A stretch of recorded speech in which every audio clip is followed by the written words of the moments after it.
नाज़रीन गिरामी अस्सलामु अलैकुम वरहमतुल्लाहि वबरकातुह। सीधी बात के ताज़ा तरीन प्राइम टाइम में आप लोगों का इस्तकबाल है। नाज़रीन, मैं कुछ अहम तरीन बातें आज आप लोगों के सामने रखूँगा जो 8 दिन में हमारे साथ पेश आए, जो हुआ। आपको तो सुनाना ही होगा, वरना आप मुझे माफ़ नहीं करेंगे। और इसके अलावा कुछ खबरें भी हैं, मैं उसकी तफसीलात आप लोगों के सामने रखूँगा। चलिए, बगैर किसी तमहीद के कुछ अशार आप लोगों की गोशगुजार करने का मन कर रहा है मुझे आज, जो कि जनाब वसीम बरेलवी के हैं।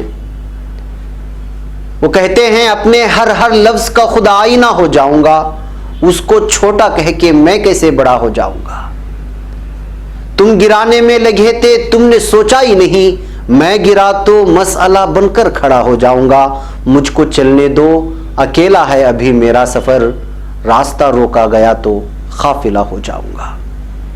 सारी दुनिया की नजर में है मेरा अहदे वफा, एक तेरे कहने से क्या मैं बेवफा हो जाऊंगा। नाज़रीन, आपका बहुत बहुत शुक्रिया। आपने इस 8 दिन में जितना मुझे फोन उठाने पर मसरूफ किया, शायद इससे पहले ऐसा नहीं हुआ। एक तरफ ये देखकर बड़ी मसरत हो रही थी कि सीधी बात के हमारे नाज़रीन किस तरह जुड़ गए हैं सीधी बात से। हर कोई अपनी परेशानी का इजहार कर रहा था, जज्बाती तौर पर, मुखलिस बनकर। और कोई डरा सहमा के मौलाना को क्या हो गया, परेशानियों के सिलसिले में पूछ रहा था, सेहत के बारे में दरियाफ्त कर रहा था, पूरे इखलास के साथ। बास लोग 2 दिन के इंतजार के बाद मुश्तइल भी हो गए और पूछने लगे, भाई क्या हुआ, क्यों नहीं दे रहे हो न्यूज, जल्दी प्राइम टाइम अपलोड करो, मौलाना कहाँ हैं, उनसे बात करवाओ। अगर अंग्रेजी में इसे बोला जाए तो हाउ सो रूड, बोलते हैं ना हाउ सो रूड, जब इस तरह का लहजा आप सुनते हैं। लहजा अच्छा नहीं लगा, मगर गुस्से में अपनायत नजर आई तो नजरअंदाज कर दिया। और दूसरी जानिब मुझे अफसोस हुआ कि मैं आपकी ठीक से खिदमत नहीं कर पाया। नाज़रीन, सीधी बात तो सीधी बात है, लिहाजा इसमें छुपाना क्या है। और सहाफत के नाम पर झूठ बोलना, चापलूसी करना, यह हमारे शेवा नहीं है। लिहाजा जब आपने सच बोलने का और हकीकत दिखाने का इरादा कर ही लिया है, तो फिर आपको हर तरह के ऐसे फैसलों के लिए ज़हनी तौर पर तैयार होना होगा, यानी मेंटली प्रिपेयर रहना होगा कि ये सब तो होना ही है। मगर अपने काम से, अपनी जिम्मेदारियों से मुंह नहीं मोड़ना है। लिहाजा एक जानिब इदारे को माली परेशानियों का सामना था, तो दहली तशद्दुद के बाद जैसे ही हकीकी वीडियोस दिखाना शुरू किया और तमाम पार्टियों को आड़े हाथों लिया, तो उनके भी कान खड़े हो गए। मैं सख्त बोल रहा था, लेकिन हिकमत के पर्दे में रहते हुए। लेकिन इस बार जो हुआ और जो दिखाया गया वाकई दिल दहला देने वाली थी। यहां मेरा अकेले का चैनल इस पर अटैक नहीं हुआ था, ब्लॉक करने की कोशिशें नहीं हुई थी, बल्कि दिल्ली से ताल्लुक रखने वाले कई सहाफ़ी इस वक्त फिरका परस्तों के निशाने पर हैं। मैं वो तफसीलात आगे बताऊंगा, लिहाजा मैं अपनी दिली जज्बात आपसे शेयर कर लूँ। लिहाजा एक जानिब इदारे को माली परेशानियों का सामना था। दहली तशद्दुद के बाद जैसे ही हकीकी वीडियोस दिखाना शुरू किया और तमाम पार्टियों को आड़े हाथों लिया, तो उनके भी कान खड़े हो गए। लिहाजा 6 माह पुरानी एक वीडियो पर किसी ने कॉपीराइट का मसला खड़ा करके चैनल पर स्ट्राइक कराने की कोशिश की है। टेक्निकल टीम से राब्ता करके इस मसले को हल करने की कोशिश की गई, मगर जाहिर सी बात है कि हासिद तो हासिद है, वो कहां से मानने वाला। लाख कोशिशों के बावजूद यूट्यूब ने नहीं माना, हमने उस पर छोड़ दिया। उसके बाद कुछ लोगों ने दीगर वीडियोस का भी बहाना बनाकर चैनल को ही खत्म करने की कोशिश की, जिसमें किसी भी काबिल एतराज ना वीडियो थी ना उसमें ये थी। लेकिन उस वीडियो को जो उर्दू अदब से वाबस्ता है, उस पर जो है इश्काल कर दिया गया, एतराज जताया गया। तो हमने एक ही साथ जितने वीडियोस पर एतराज किया जा रहा था सबको डिलीट कर दिया। मगर मक्र करने वाला अपने मक्र में नाकाम रहा। साजिश करने वाला अभी भी कर रहा है, मगर दुश्मन इसके बावजूद मुख्तलिफ बहानों से कुछ ना कुछ नोटिस भिजवा रहा है। और वैसे भी जब तक हम सच बोलते रहेंगे, हकीकत दिखाते रहेंगे, चापलूसी नहीं करेंगे, आंखों में आंखें डालकर बात करते रहेंगे, ये लोग हमारा पीछा तो नहीं छोड़ेंगे, बल्कि हासिदीन की तादाद में इजाफा ही होता रहेगा। चलिए, उनको अपना मक्र का जाल बुनने दीजिए, हम अपने मंसूबे करते रहेंगे। यही वजह है कि उसी दिन हम हिम्मत हार कर अफसोस करते हुए बैठ जाते। ऐसा हो सकता था, 8 दिन तक इंतजार करते रहते ब्लॉक हटाने का, ये हो सकता था। शिकायतों का अंबार लेकर हम बैठ सकते थे, हमने ऐसा नहीं किया। फौरी दूसरा चैनल बनाया और उस पर उसी रूटीन और वक्त के मुताबिक वीडियोस अपलोड होते रहे। और लोग जुड़ते रहे। मैं तो सीधे सीधे लोहा लेने वाला बंदा हूं। इस तरह की रुकावटें हमारी पूरी टीम के हौसलों को पस्त नहीं कर सकते। आज से 3 साल पहले इस चैनल का आगाज किया गया तो बड़ी बेसरो सामानी के हालत में एक कर्ज़े हसना लेकर शुरू किया गया था। बाद में अल्लाह रब्बुल इज्जत ने इस इदारे को ऐसे मुखलिस स्पॉन्सर्स दिए जो गुमनामी की हालत में इदारे के न सिर्फ इखराजात संभालते रहे, वो भी बेंगलुरु जैसे महंगे शहर में, बल्कि उसको जितना मजबूत कर सकते थे किया। अल्लाह उन सबों को बेहतरीन बदला नसीब करे। फिर माईशत की गिरावट, आलमी सतह पर तिजारत में मंदी की वजह से उन ताजिरों को भी नुकसान उठाना पड़ा, जिसका तस्करा मैं आप लोगों से कर चुका हूं। तो जाती खानदानी भाइयों का सरमाया लेकर और दीगर लोगों से मिलकर इदारे को मजबूत करना पड़ा। उसके बाद फिर मसाइल हुए तो आप लोगों से हमने अपील की, जो अब तक जारी है, और आप लोगों ने भी भरपूर हमारी मदद की। ऐसी माली परेशानियों के दरमियान चैनल पर इस कदर अचानक रुकावटें आना, ये मेरे लिए और पूरी टीम के लिए बर्दाश्त करना बड़ा मुश्किल था। मगर हिम्मत मर्दा मदद खुदा। वसीम बरेलवी ने क्या खूब कहा है, अपने चेहरे से जो जाहिर है छुपाएं कैसे, तेरी मर्जी के मुताबिक नजर आए कैसे। घर सजाने का तस्वुर बहुत बात का है, पहले ये तय हो कि इस घर को बचाएं कैसे। लाख तलवारें बड़ी आती हो गर्दन की तरफ, सर झुकाना नहीं आता है तो झुकाएं कैसे। कहकहा आंख का बर्ताव बदल देता है, हंसने वाले तुझे आंसू नजर आए कैसे। फूल से रंग का जुदा होना कोई खेल नहीं, अपनी मिट्टी को कहीं छोड़ के जाएं कैसे। कोई अपनी ही नजर से तो हमें देखेगा, एक कतरे को समंदर नजर आए कैसे। जिसने दानिस्ता किया हो नजरअंदाज वसीम, उसको याद दिलाएं तो दिलाएं कैसे। वह कईब नाज़रीन हिकमत मोमिन की मीरास है, उसी के मुताबिक हमने अब एक नहीं बल्कि 3-3 मुतबादिल रखने का मंसूबा बना लिया है। एक तो इसी वक्त आपको करना है।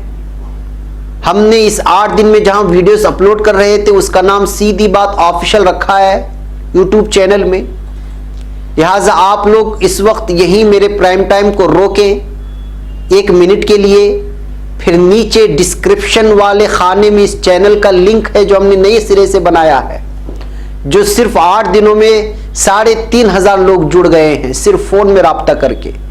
और इन 8 दिनों में जो प्राइम टाइम आपको नहीं मिले वो सारी की सारी यहां आपको अपलोडेड मिलेंगी। लिहाजा आप यहां रुकें, वहां जाएं और उसके अलावा जो है ऑफिशियल इस लिंक को आप क्लिक करें, वहां जाएं, उसको सब्सक्राइब करें, बेल आइकन दबाएं। ये हमारा मुतबादिल होगा। ऐसी बात नहीं कि ये चैनल डेड रहेगा, नहीं, इस पर हम वो हमारी मशहूर वीकली सीधी बातें जो सीधी बात के लिए एक पहचान बन गई थी, हर वीक हम यहाँ पर अपलोड करते हुए दूसरे भी कई इंटरव्यूज का सेक्शन अलग बनाया जाएगा और अलग अलग वीडियोस भी यहाँ हम आप लोगों को पेश करने की कोशिश करेंगे, ताकि दोनों चैनल रन होते रहें। जब किसी पर मुसीबत आए तो दूसरा, बल्कि हम 3 चैनल बनाएंगे ताकि ये लोग जो अपना मक्र करते हैं वो मक्र फरेब में नाकाम होते रहें और हम अपनी जिम्मेदारी से ना हट सके। इसी तरह साहिली कर्नाटक के लिए भी हमने 15 दिन पहले एक चैनल बनाया था जिसमें भी लोग जुड़ गए हैं सीधी बात भटकल के नाम से, वहां उसकी भी लिंक हमने नीचे दी है, उसको भी आप शेयर करके रख सकते हैं।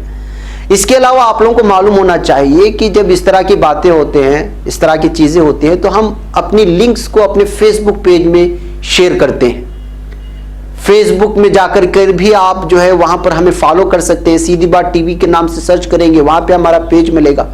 ट्विटर में जाकर के सीधी बात टीवी आप ये करेंगे, वहां आपको जो है सीधी बात टीवी फॉलोअर्स के नाम से हमारा पेज मिलेगा, सीधी बात टीवी के नाम से पेज मिलेगा। वहां भी हमारे वीडियोस, हमारे बहुत सारे लिंक्स जो डेली शाये होते हैं वहां पे आपको मिल जाती हैं। अगर आपको एक जगह लिंक नहीं मिल रही है तो कई जगहों पर मिल सकती है, हमारे पास मुतबादिल है। लेकिन शर्त यह है कि आप उससे जुड़े रहें। अगर आप उससे जुड़े नहीं रहेंगे और एक ही चैनल से आपका रिश्ता रहेगा और वहां पे कुछ आफत आती है तो जो है आप रुक जाएंगे। लिहाजा जो है आप तमाम लिंक्स इस वक्त डिस्क्रिप्शन में दी गई है। फेसबुक पे मेरे नाम से भी पेज है जिसमें हजारों लोग जुड़े हुए हैं और वहीं से इस्तिफादा करते हैं। जैसे अंसार अजीज नदवी या अंसार अहमद, इस तरह की कोई भी नाम डाल करके आप वहां पे सर्च करेंगे, मेरा पेज मिल जाएगा। मेरा एक पेज वो है जो जहां पर आप फॉलो बन सकते हैं, लेकिन मेरा फ्रेंड नहीं बन सकते, इसलिए कि फ्रेंड्स की तादाद मुकम्मल हो चुकी है। इसके अलावा एक और पेज बना हुआ है जो मेरे नाम से, उसको आप फॉलो कर सकते हैं, लाइक कर सकते हैं। इन तमाम जगहों पर जो है हम लोग कोशिश कर रहे हैं कि हमारे लिंक्स को, हमारे वीडियोस को वहां पर अपलोड करें। लिहाजा जब आपको यूट्यूब में मौसूल नहीं होती तो जाहिर सी बात है कि आप यहां जाकर के देख सकते हैं, लिंक हासिल कर सकते हैं। ये सारी चीजें मैं आप लोगों से इसलिए शेयर कर रहा हूं कि इन 8 दिनों में जिस कदर आप लोगों ने फोन करके जो है हमें मशगूल रखा, इसकी ना रात देख रहे हैं, ना दिन देख रहे हैं, ना खाने का टाइम, ना नमाज का टाइम, हर वक्त 24 घंटे फोन बजता रहा है और तीनों फोन बजते रहे जो नंबरात आप लोगों को यहाँ दी जाती है। बेहतरीन नाज़रीन, आपका शुक्रिया, ये आपकी मोहब्बत का और आपके इखलास का ही नतीजा है कि हम लोग यहाँ तक पहुँच पाए हैं।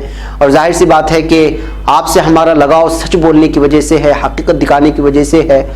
आप जिस तरह हकीकत को कबूल करते हैं, आप जिस तरह सच को कबूल करते हैं, ये ज़रूरी नहीं कि हमारा दुश्मन और हमारा हासिद उसको कबूल करे। लिहाजा जो है वो तरक्यात को देख करके वो हसद में उसकी इजाफा होता है। और जाहिर सी बात है कि जब हम किसी मखसूस लोगों के ख़िलाफ़, जिसकी हुकूमतें इस वक्त चल रही है, जिसका हर जगह पर कब्ज़ा हो चुका है, उसके ख़िलाफ़ बोल रहे हैं, तो जाहिर सी बात है कि वो नुकसान पहुंचाने की कोशिश करेंगे।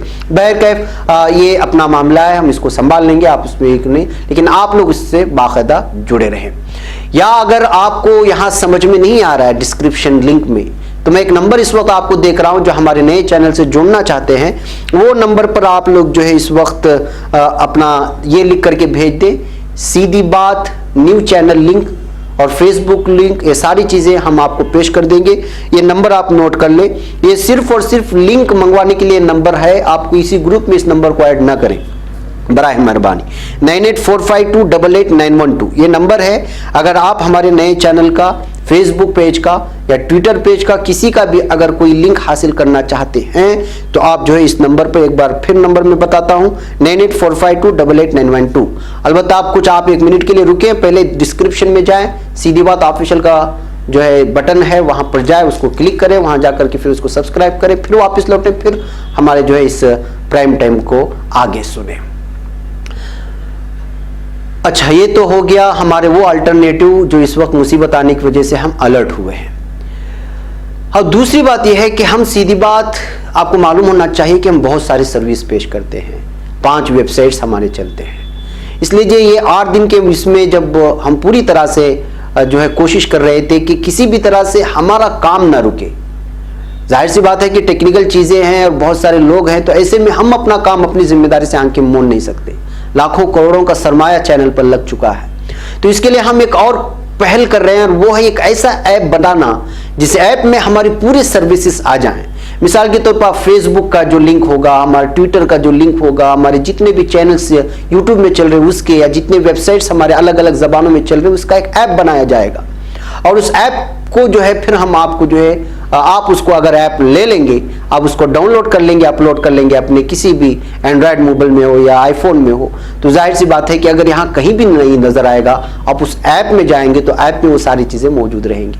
ये भी एक हमारा अल्टरनेटिव पेश करने का इरादा है, लेकिन जाहिर सी बात है कि एक बहुत बड़ा स्पेस मांगेगा, और इस वक्त माली हालात जो हैं वो आप जानते हैं। इस तरह का ऐप बनाना, ये जो है इसके ऊपर बहुत लंबा सरमाया लगाना है। हमने बहुत सारी हमारे टेक्निकल टीम से रब्ता करके भी महसूस किया, तो मैं हालात इस वक्त जो इदारे के हैं वो तो आप जानती हैं, लगातार आप लोगों के सामने रख भी रहा हूँ। अब ऐसे में इस तरह की चीज़ को डेवलप करना और उस पर सरमाया लगाना, ये भी एक बहुत बड़ी बात है, लेकिन अगर आप चाहें तो ये कोई मुश्किल नहीं हो सकता है। लिहाजा मैं आप लोगों से ज़रूर दरख्वास्त करूँगा कि जो है इस तरह का मुतबादिल भी मुझे तैयार करके रखना है। इस वजह से आप लोग, जो आप लोगों को यहाँ पर इमदाद की, माली इमदाद की अपील की जा रही है, उस पर गौर करें। जो यहाँ नंबरात दिए जा रहे हैं, जिस नौइयत का भी हो, ये मत सोचें कि वो बहुत ज़्यादा जिनके पास सरमाया है वही कर सकते हैं, ऐसी बात नहीं है।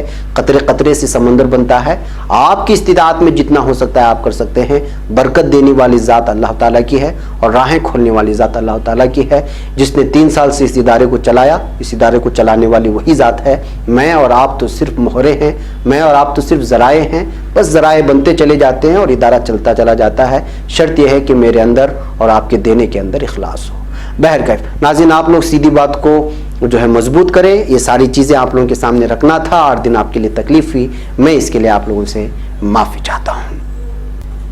वेलकम नाज़रीन, मैं कुछ खबरें इस वक्त आप लोगों को प्राइम टाइम में सुनाता हूं। कुछ थोड़ा ही वक्त लेता हूं, 5 मिनट में कुछ खबरें सुना करके निकल जाता हूं। इंशाल्लाह इवनिंग टाइम में इंशाल्लाह फिर हमारी सारी खबरों पर तबसरा होगा। आप लोगों को मालूम होना चाहिए कि सीए नाफिज होने के बाद इस वक्त मुल्क के सहाफ़ी ख़तरे में। जैसे हमारे चैनल को, सिर्फ हमारे नहीं, बहुत सारे चैनल को टारगेट किया गया है इस मरतबा। वो सारी तफसीलात में जमा करके आपको सामने रखता हूँ। इस वक्त सहाफ़ी भी टारगेट पे हैं। सीएए के ख़िलाफ़ जो इस वक्त पूरी तरह से अलग अलग अंदाज में रिपोर्ट पेश कर रहे हैं, उनको भी दिल्ली में निशाने पर लिया जा रहा है। जी हाँ, मुल्क में मीडिया की आज़ादी संगीन ख़तरे में नज़र आ रहे। पूरे मुल्क में गुज़श्ता कुछ दिनों में सहाफ़ियों पर हमले बढ़े हैं। सिर्फ राजधानी दिल्ली में गुज़श्ता 2.5 महीने में तकरीबन 3 दर्जन सहाफ़ियों पर हमले हुए। उनमें ज़्यादातर सहाफ़ी कौमी मीडिया इदारों से मुंसलिक हैं जो दिल्ली एनसीआर में काम कर रहे हैं। इन हमलों में गिरफ्तारी और हिरासत से लेकर गोली मारने, मारपीट करने, काम करने से रोकने, शर्मिंदा करने, गाड़ी जलाए जाने से लेकर धमकाने और जबरन मजहबी नारे लगवाए जाने जैसे मजालिम शामिल हैं।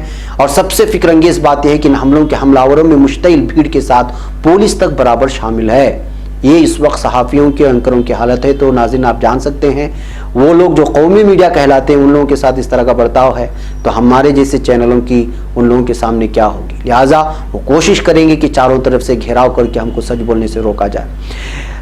इस सहाफ़ियों हमले के खिलाफ कमेटी सीएए के जरिए पीर के रोज जारी एक अहम रिपोर्ट के बाद सामने आया है।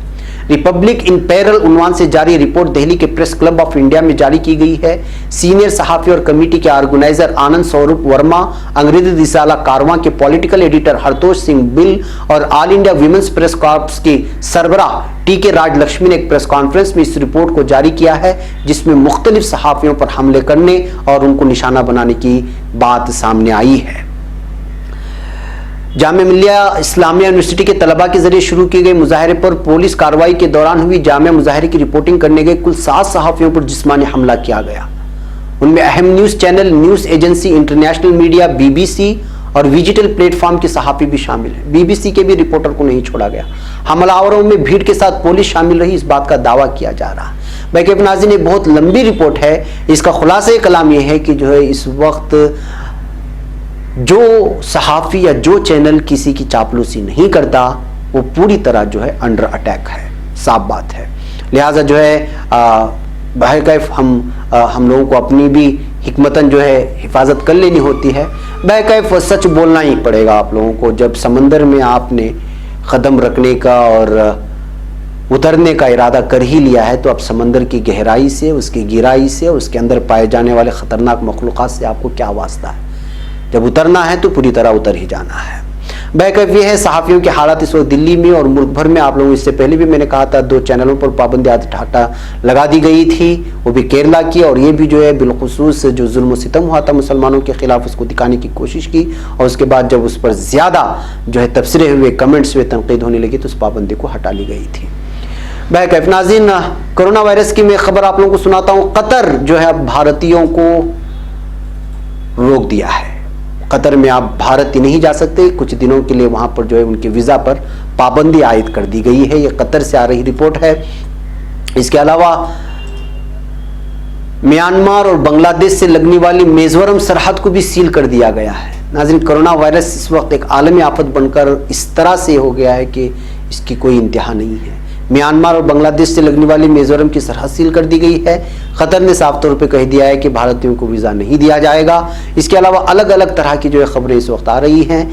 दुनिया के तमाम एयरपोर्ट पर इमरजेंसी का माहौल बन गया है। ऐसे हालात में अपनी हिफाजत करना, पूरी तरह से तिब्बी सहूलियात को अपने करीब रखना ये ज़रूरी हो गया इस वक्त।